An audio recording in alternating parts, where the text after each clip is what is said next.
Good morning.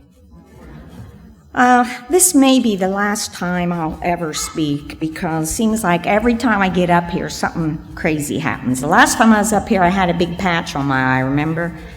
Well, this time I woke up this morning, and I don't know if you can see, I usually wear contacts. I look like a raccoon. I've got it covered up some, but I think it was a reaction to shrimp, but I didn't eat shrimp. I had a big boy and onion rings last night at Frisch's, and they have the hot bar with shrimp on it.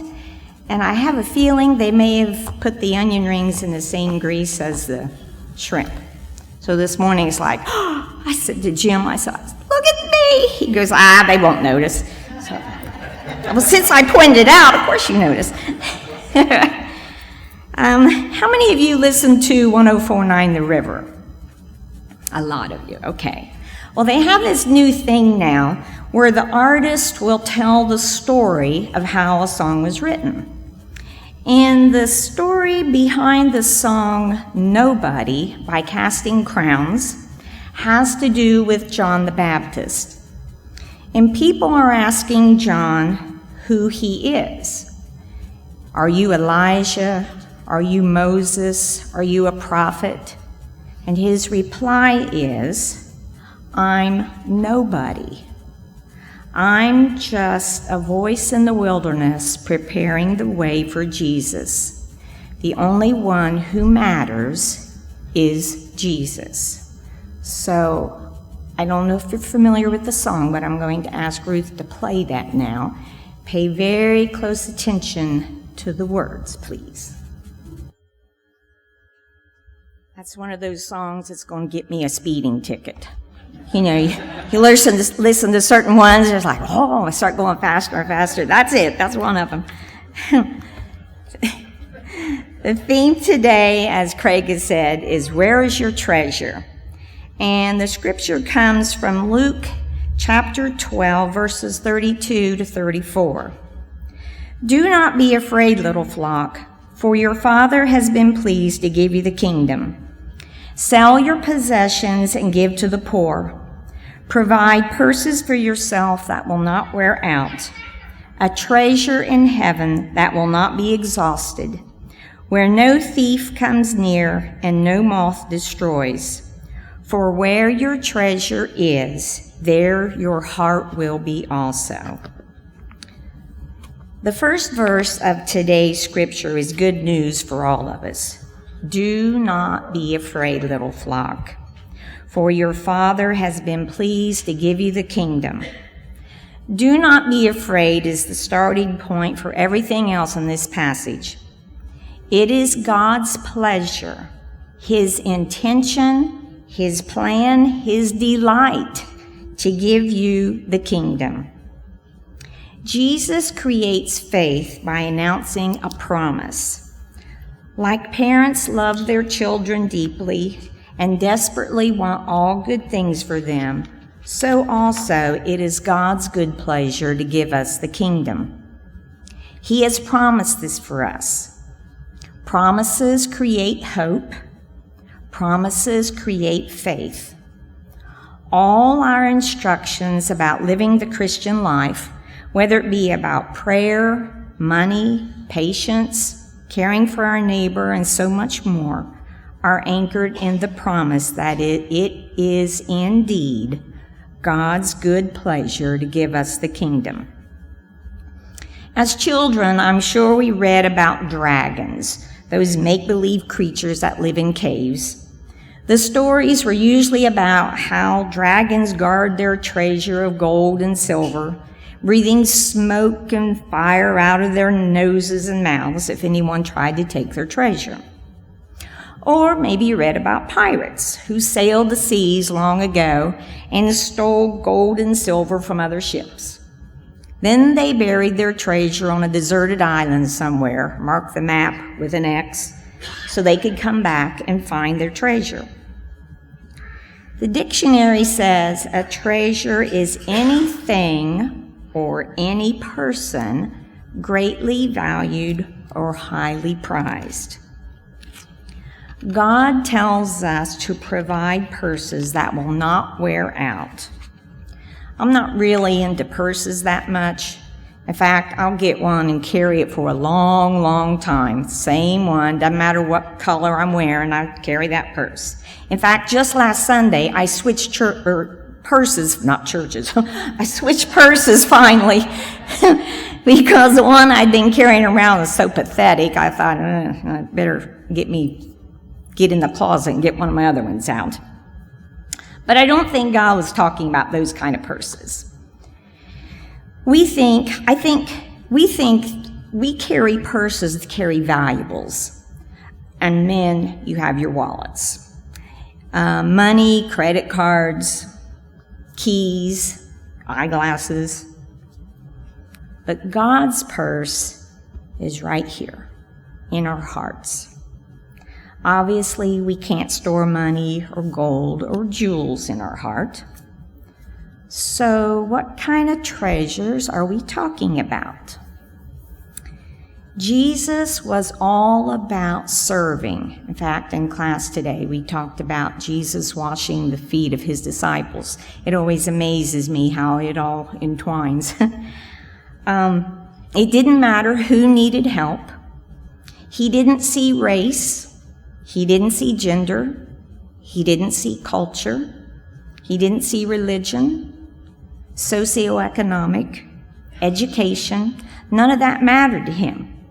If someone needed help, he was there to provide it. Last week, Jim brought up the story of the Samaritan. And a couple of weeks ago, I was down home in Scioto County, and the church was Pleasant Valley. I went to church with my mom. It's my home branch that some of us grew up in.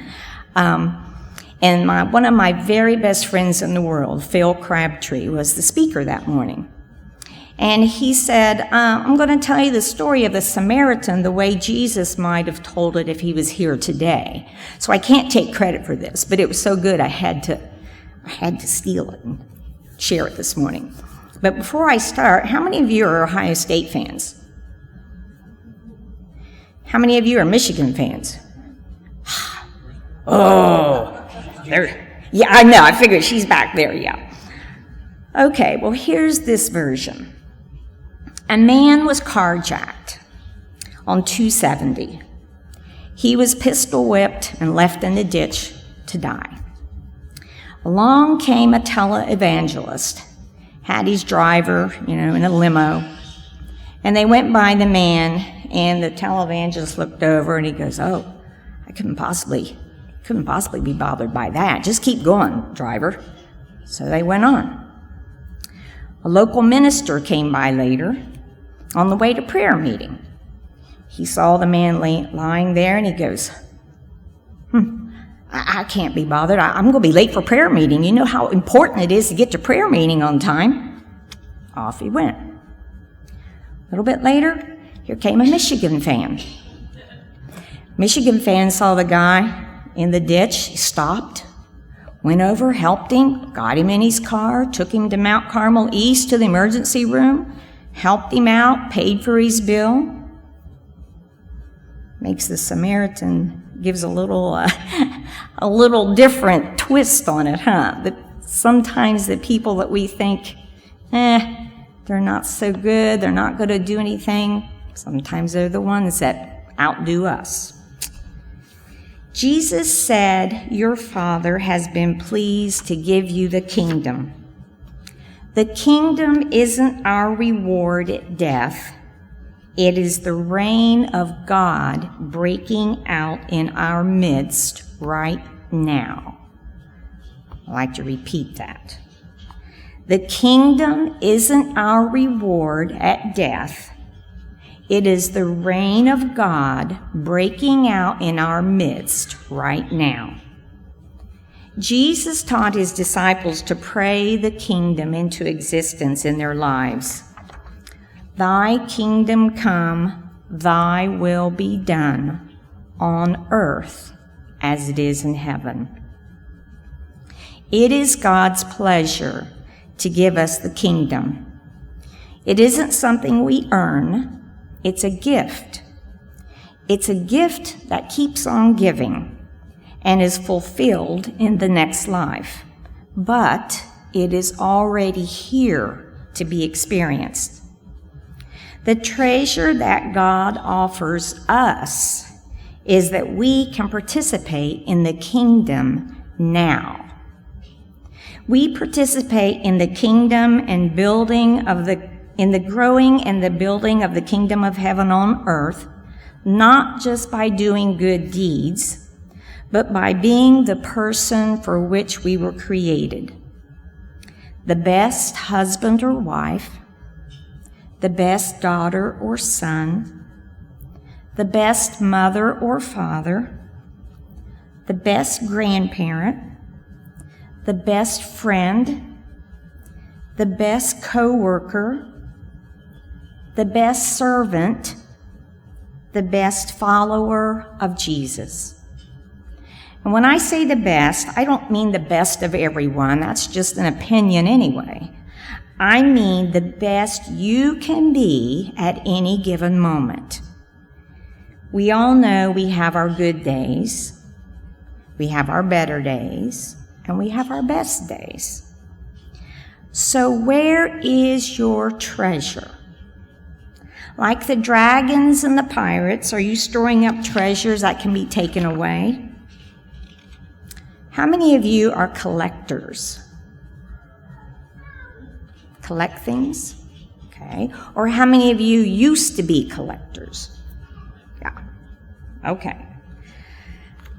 Years ago, my mom started buying Avon dolls. Any of you ladies remember that? They were little dolls about this big, and they had perfume in them, and I think every month there'd be a different one.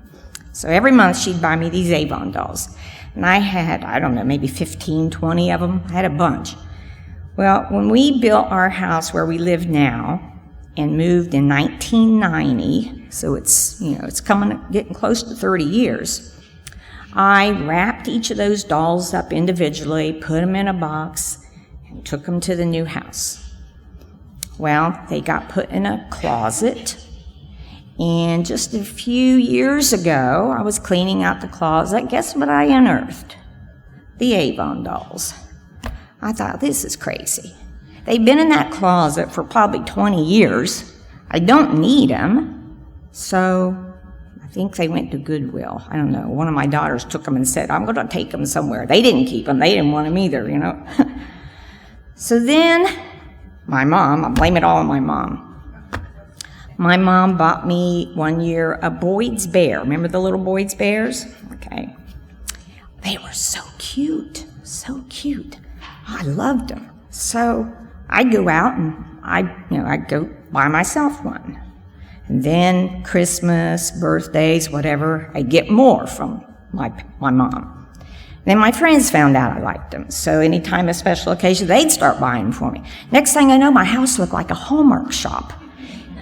You know the old saying, you can't see the forest for the trees? Well, I couldn't appreciate the Boyd's Bears because there were so many of them. They just like a blur. About 3 years ago, we decided to tear out the carpet in our downstairs and put in hardwoods, pergo, whatever. And so the Boyd's Bears got all collected and ended up in the storage room upstairs with the intention they were coming back. But you know, it's so much easier to dust when you don't have all those little things sitting around. So they never got brought back down. Well, I have discovered the older I get, the more I realize stuff is not important. My youngest daughter, Gretchen, learned that, I think, a lot earlier than I did, because for Christmas she asks for experiences, not gifts. She wants, she has 2 little kids, so she wants Zoom memberships, COSI memberships. She wants those. She says, I don't want all that stuff, Mom. Just give me something that we can all experience together. Okay, we're going to do a little experiment right now. Not really experiment, but an activity I want you to do. I want you to close your eyes for a certain amount of time. And then when time's up, I'll tell you, okay? Ready? Begin.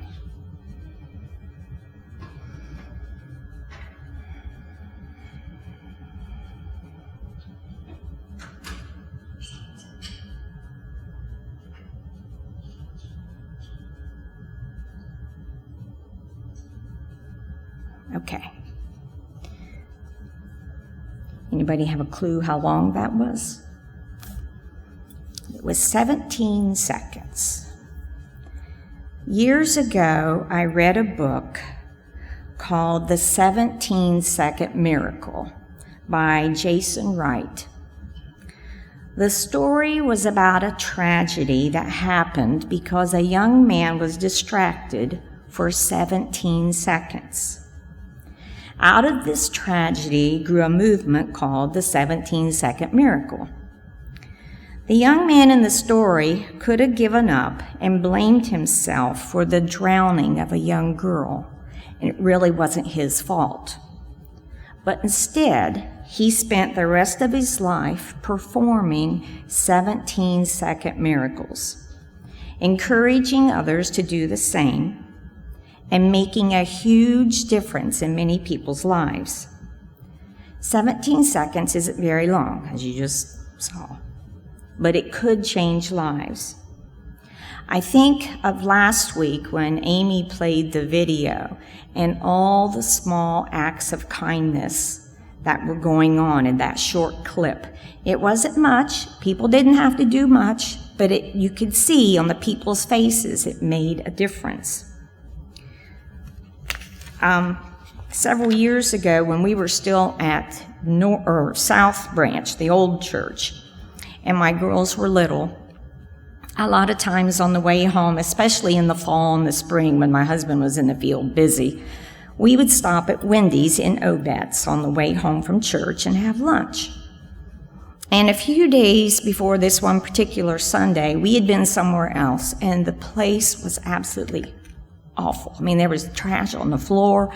The tables weren't wiped off. It was terrible. But this morning when we stopped at Wendy's, this particular Wendy's, it was pristine. It was great. So I got the girls settled at the table with their lunch, and I went back up to the counter, and I said, "Is your manager here?" And the girl says, "Yeah." And I said, "I'd like to speak with him." So this lady comes walking out. She went to get her. This lady comes walking out. She's got this look on her face like, and I'm sure she only heard bad things. And I said, "I just want to let you know how much I appreciate how clean and, how nice the place is." That person, it was just like these weight just lifted off her shoulders. I mean, that person's expression was like, "Oh, I can't believe somebody's actually noticed and, made a difference here." And the weird thing is, it didn't take me much to do that, but that has stuck in my mind because not only did I make a difference in her life, it made a difference in me because I realized it didn't take much to make a difference in her life. So that has always stuck in my mind.